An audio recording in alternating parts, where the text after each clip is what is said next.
ह्या व्हिडिओमध्ये मी सांगणार आहे की आता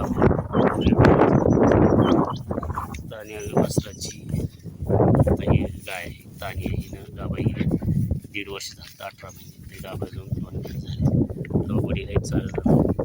तर गाईला गाबाई गेल्यावर 3 ते 4 महिनेच वासरू द्यायचं, त्याच्यापेक्षा जास्त द्यायचं. त्याच्यापेक्षा जास्त वासरू दिलं तर पुढील व्यथावरती परिणाम होतो आणि गर्भाशयातील वासराच्या वाढीवर परिणाम होतो. का तर 5 महिन्यानंतर गर्भाशयातील वासराची वाढ ही वेगाने होत असते आणि गाईची जी शक्ती आहे ती दुधात जर शक्ती उतरली तर वासराला वाढ योग्य वाढण्यासाठी काही गाई गाबाय जाऊन सुद्धा 7 महिने 8 महिने दूध देतात. ते चुकीचं आहे दूध काढणं. तेवढं जास्त जर दूध काढलं तर पुढील व्यथामध्ये परिणाम होतोच होतो, पण गर्भाशयातील वासराची योग्य वाढ होत नाही. वाढ खुंटते, अशक्त आणि रोगी आजारी वासरू जन्मतं. बघा आता इथे कसं निसर्गरम्य वातावरण, अशा निसर्गाने सूर्यप्रकाश भरपूर, मोकळी हवा, शांती, पोषणदार चालणं, टणटणीत निरोगी तंदुरुस्त राहतात. बिमार आजार त्याला आजार नावाची चीजच पडते. नुसत्या उन्हाने जीवाणू पण पावसामध्ये ठेवून मोकळे मनावर चारा खातात, मनावर पाणी खातात, त्याच्यामुळे अतिशय उत्तम आणि निरोगी राहतात.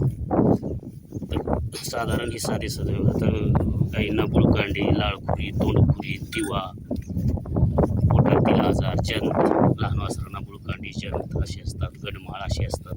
त्याला छोटे छोटे उपाय आपण वनस्पती करून बी हे करू शकतो. गाईला जर वारंवार गाय उलटत असेल तर तिला आपण वंजंटी नावाचा पाला चारायचा, ती गाभण राहते. आणि गाय जर लवकर गाभण येत नसतील, गाभा जात नसेल तर तिला आपण हळद, गोड गूळ, मीठ खाद्यामध्ये खायचं सोडा किंवा मोठ फुटलेले हरभरा, बाजरी, उडीद, मूग अशी तुरीची डाळ वगैरे द्यायची नाही. ती जास्त हे असते. दुधाळ गायला तर तुरीची डाळ, कंबरमुळी नावाची वैरण, कुरडू नावाची वैरण द्यायची नाही.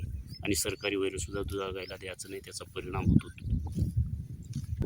आता आम्ही असं मुक्त संचार मुकटपणे चालतो. गाय काही खाते देत नाही, खाद्यावर खर्च नाही, पशुवर खर्च नाही, कशावर खर्च नाही. साध्या सरळ सोपे शून्य, फक्त चारणे राखणे ह्या शून्य भांडवलामध्ये लाखो रुपये गाईपासून, दुधापासून, बैल उपयोग हे ते मिळतात.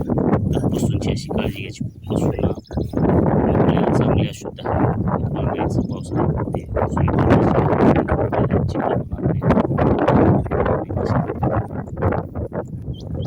ठिकाणी जास्त जर घाण, दलदल हे जर असेल तर पशु बिमार पडतात, आजारी पडतात. ही सामान्य लक्षणे. माळ रानावर बांधायचं, मोकळ्या हवेत बांधायचं, मस्त राहतात पशु. देशी गाईला जनावरांचे लाल कंदारी, देवणी, खिलार, डांगी, कपिला, राठी, थारपारकर कोणतेही असतील, हे 50 जाती आहेत भारतीय गाईच्या. त्याच्यामध्ये काहीच तेवढी काळजी घ्यायची गरज नाही. खाऊन व मोजके निवांत राहतात.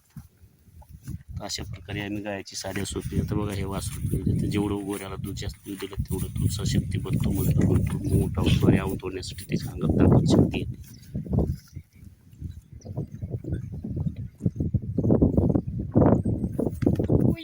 हा व्हिडिओ आवडल्यास शेअर करा. अशाच नवीन व्हिडिओ आणि गावरान महादेव मुक्त संचार आणि गावरान देशीबाईची माहिती होण्यासाठी चॅनलला सबस्क्राईब करा. सबस्क्राईब करणं महत्त्वाचं आहे.